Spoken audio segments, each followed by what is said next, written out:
शांति। आज 21 मई 2021 है और आज के बाबा के साकार रूप से चले हुए मधुर महावाक्यों को स्पष्ट करेंगी आदरणीय आशा दीदी। ओम शांति दीदी। ओम शांति। बाबा ने कहा, मीठे बच्चे सदैव याद रखो, बहुत गई थोड़ी रही, अब तो घर चलना है। इस छी छी शरीर और दुनिया को भूल जाना है। बाबा ने हमको दो बातों का एहसास कराया। एक तो बाबा ने कहा कि जिस दुनिया को तुमको छोड़ना है वो दुनिया कैसी है? छी छी, तुम्हारे योग्य नहीं है। अगर माँ छोटे बच्चे को कोई चीज़ नहीं देना चाहती तो क्या कहती है? छी छी, इसको हाथ नहीं लगाना। तो बाबा हम बच्चों को कहते हैं ये दुनिया छी छी है, ये तुम्हारे योग्य नहीं है, तुम्हारे स्टैंडर्ड के अनुकूल नहीं है, इसलिए इसको छोड़ना। ये किस बात की रियलाइजेशन? दूसरी रियलाइजेशन कि यहाँ रहना भी नहीं है, वापस जाना है। क्यों? क्योंकि अब ये सृष्टि नाटक समाप्त हो रहा है ना। नाटक समाप्त हो जाए तो उसके बाद एक्टर्स थोड़ी स्टेज पे रहते हैं, वापस घर जाते हैं। इसलिए आपको वापस घर जाना है। और तीसरी बात बाबा ने कही कि अब तुम बच्चों को जो पहली चीज़ बहुत गई थोड़ी रही, सारा नाटक समाप्त हो गया है, बिल्कुल लास्ट में है। और लास्ट का भी जो सीन है संगम युग का, संगम युग के भी हम अंत में आकर के पहुँचे हैं। बहुत गई थोड़ी रही, थोड़ी की भी थोड़ी रही। तो वो बाबा हमको रियलाइज़ करें समय कम है और कम समय में अपने आप को प्रिपेयर करके वापस लौटना है।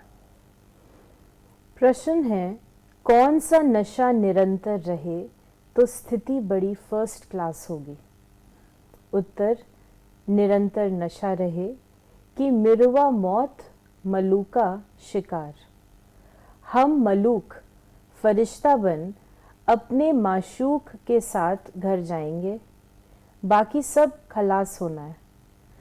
अब हम इस पुरानी खाल को छोड़ नई लेंगे। ये ज्ञान सारा दिन बुद्धि में टपकता रहे तो अपार खुशी रहेगी, स्थिति फर्स्ट क्लास बन जाएगी। इसको अप्लाई करें। ये जो बात बाबा ने कही, जब इसको हम अप्लाई करेंगे प्रैक्टिकल में, तब हमारी वो स्थिति रहेगी।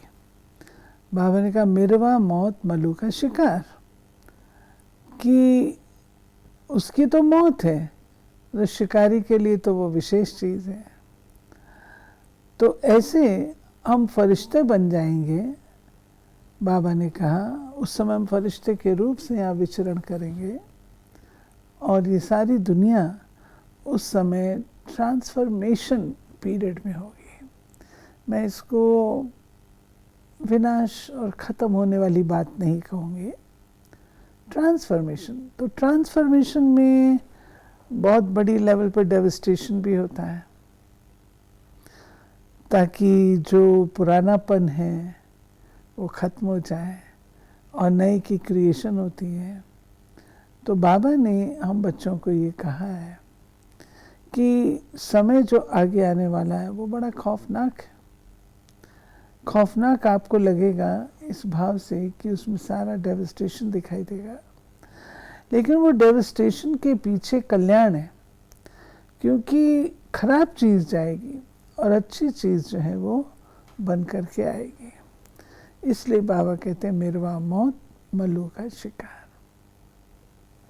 बाबा ने कहा कि बाप कहते हैं देही अभिमानी बनो। देह का बांध तोड़ने के लिए बाबा ने कहा था 108 चित्तियों वाला कपड़ा पहनो। भल बड़े आदमियों से, जवाहरियों से कनेक्शन था, वो नशा टूटे कैसे, देही अभिमानी बनना पड़े। ब्रह्मा बाबा का इसमें अनुभव है।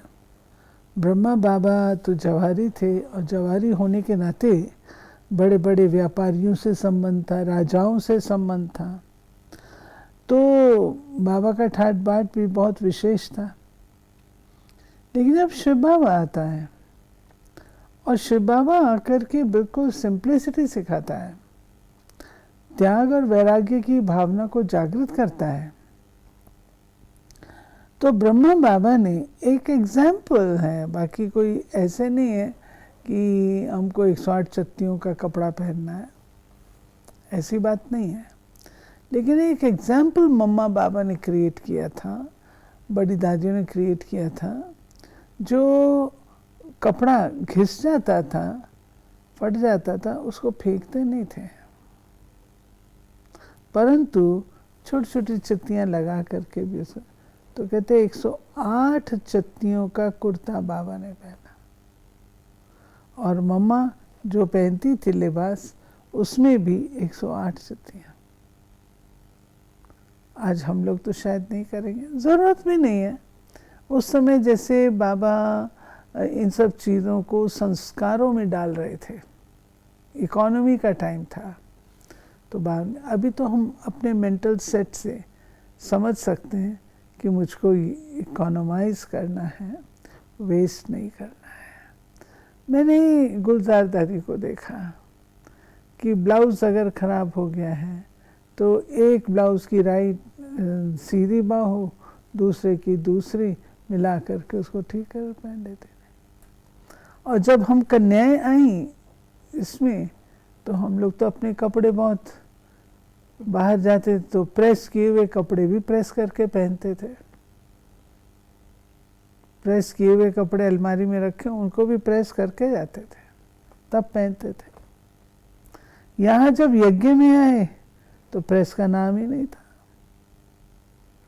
हम लोगों को सिखाया गया, ये साड़ी है, इसको थोड़ा सा पानी डालो, हल्का हल्का छींटे मारो, अच्छी तरह फोल्ड करो, अपने तकिए के नीचे रख लो, बढ़िया प्रेस हो जाएगी। पहनते थे, पहनते थे। ये मैं आपको बात 1973 की बता रही हूँ। जब हम यज्ञ में आए हैं तो इस तरीके से गुलजार दादी ने हमको पहनना सिखाया। फिर धीरे धीरे जैसे जैसे वीआईपी सेवाएं आरंभ हुई, तब फिर प्रेस करना हमको अलाउ हुआ। और आजकल पूरी दुनिया वापस इसी ट्रेंड में, जैसे सस्टेनेबल लिविंग और ज़ीरो वेस्ट ट्रेंड है, जो बाबा ने हमें शुरू से सिखाया, आज दुनिया भी उसी ओर जा रही है। तो बाबा ने कहा कि ये शरीर भी पुराना है, दुनिया भी पुरानी है, साक्षात्कार कर लिया, अब ये देह और देह के सब संबंध छोड़ घर जाना है। अंदर में खुशी होती है, अभी हमको वापस जाना है, बुद्धि योग वहाँ लगाना होता है, एक दो को यही सुनाना है, मन मना भव। ये बड़ा ज़बरदस्त मंत्र है। मन मना भव का मंत्र बाबा कहते हैं, बुद्धि बाबा में लगानी, अपने मन को बाबा में स्थित करना है, बाबा में लगाना है, मन मना भाव। और यही हमारा मूल मंत्र कहो, यही हमारा वशीकरण मंत्र कहो, यही वो मंत्र कहो जिससे कि हम मुक्ति, जीवन मुक्ति प्राप्त करते हैं, आदि आदि। बाबा ने आज ये भी शब्द यूज़ किया जो कहा कि थोड़ी रही बहुत गई थोड़ी रही, कि ऐसे ऐसे अपने को बहलाते खुशी में आना है, यानी अपने को सेल्फ मोटिवेटेड रहना है। फिर बाबा ने कहा कि अब तुम्हारी ये स्टूडेंट लाइफ है, गृहस्थ व्यवहार में रहते साथ साथ ये कोर्स पढ़ते हो। बहुत बच्चे डबल कोर्स उठाते हैं, लिफ्ट मिलती है, तुम्हारा कोर्स है गृहस्थ व्यवहार में रहते ये पढ़ना। इसमें भी कन्याएं बड़ी तीखी जानी चाहिए, कन्याओं के कारण कन्हैया व गोपाल नाम भी गाया हुआ है तो गोप भी क्योंकि प्रवृत्ति मार्ग है ना, है तो गोप भी क्योंकि प्रवृत्ति मार्ग है। फिर बाबा ने कहा कि महात्मा आदि का हाथ पकड़कर कहेंगे आपकी आशीर्वाद चाहिए। यहाँ तो पढ़ाई है, कृपा आदि की बात नहीं। मन मनाभव का अर्थ है ना, मंत्र तो बहुत देते हैं। फिर बाबा ने स्पष्ट किया है कि मैं तुमको पढ़ाता हूँ, मैं तुमको कोई आशीर्वाद नहीं देता हूँ अन्य महात्माओं जैसा। हाँ, तुमको वो मंत्र देता हूँ जिस मंत्र से तुम्हारा बेड़ा पार हो सकता है, मन मना भाव का, और वो मैं ही दे सकता हूँ और तुमको कोई नहीं देता। बाबा ने आज कंट्रास्ट बाबा बता रहे हैं। बाबा ने कहा गंगा स्नान आदि तो रोज करते रहते हैं, कोई तो नेमी हो जाते हैं, नहर पर ही जाकर स्नान करते हैं। तुमको बाप कहते हैं ये नियम रखो बाप को याद करने का, याद का स्नान व यात्रा करो। ज्ञान स्नान भी कराते, योग की यात्रा सिखलाते।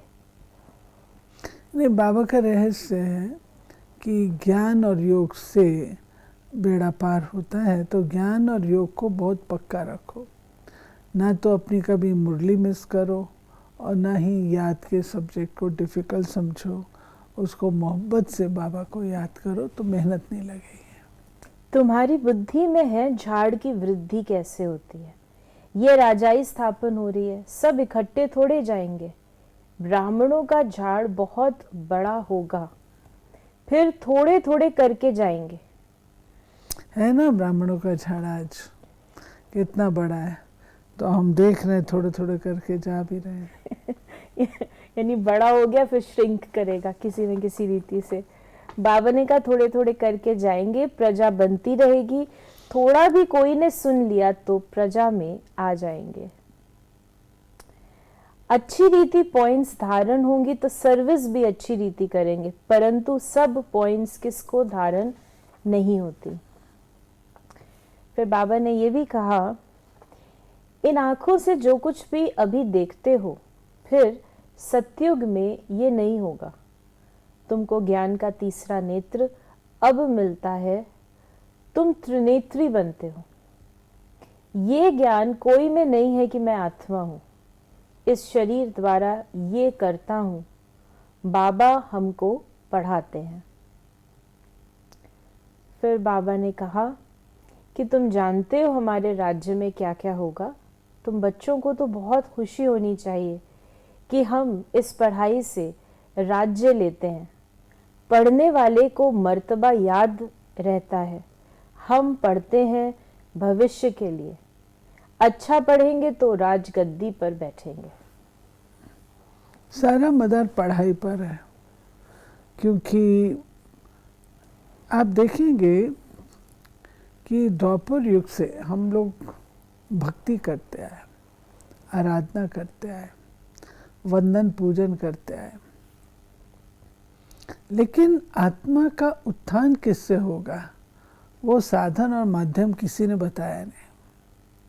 तब बाबा आकर के शिक्षक बनकर के हमको पढ़ाते हैं, और बाबा वो राज भी खोलते हैं कि जैसा तुम पढ़ोगे, जितना पढ़ोगे उतना ऊंच राजपद प्राप्त कर सकोगे। आज का वरदान है न्यारेपन के अभ्यास द्वारा फरिश्ते रूप का साक्षात्कार कराने वाले निरंतर सहज योगी भव।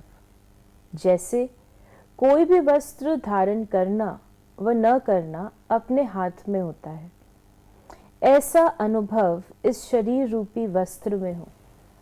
जैसे वस्त्र को धारण करके कार्य किया और कार्य पूरा होते ही वस्त्र से न्यारे हुए। शरीर और आत्मा दोनों का न्यारापन चलते फिरते अनुभव हो, तब कहेंगे निरंतर सहज योगी। ऐसे डिटैच रहने वाले बच्चों द्वारा अनेक आत्माओं को फरिश्ते रूप और भविष्य राज पद के साक्षात्कार होंगे। अंत में इस सर्विस से ही प्रभाव निकलेगा। बाबा ने राजपद अधिकारी कैसे बन सकते हैं, उसके लिए क्या कुछ करना पड़ेगा। पढ़ाई नंबर 1, पढ़ाई के साथ साथ जो बाबा ने बात कही पवित्रता की, जो जब तक वो चीज़ नहीं है वरदान के हेडिंग में है, जब तक वो नहीं है। न्यारेपन के अभ्यास द्वारा फरिश्ते रूप का साक्षात्कार कराने वाले निरंतर सहज योगी भव। न्यारेपन के अभ्यास कार्य कर भी रहे, न्यारे, लिप्त ना हो। राजाई उसको मिलती है जो अविर्च होता है, डिटैच्ड होता है। अगर कोई अटैच्ड है तो वही मिलेगी, जिससे अटैच्ड है वो ना मिलेगा। केवल ये, वो गुलामी करेगा। अटैचमेंट गुलामी कराती है, डिटैचमेंट राजाई कराती है। स्लोगन है, संगम का एक सेकंड भी व्यर्थ गवाना अर्थात 1 वर्ष गवाना। बाबा समय की वैल्यू बताते थे, वो भी संगम युग की। क्यों? क्योंकि इसी युग में हम कमाई कर सकते, इसी युग में पढ़ाई कर सकते, इसी युग में चढ़ती कला हो सकती है। इसलिए बाबा कहते हैं इसको गंवाओ नहीं। तो ये थे बाबा के आज के महावाक्यों का स्पष्टीकरण। यदि आपके मन में कोई प्रश्न है तो आप व्हाट्सएप करें 8826599309 पर। ओम शांति।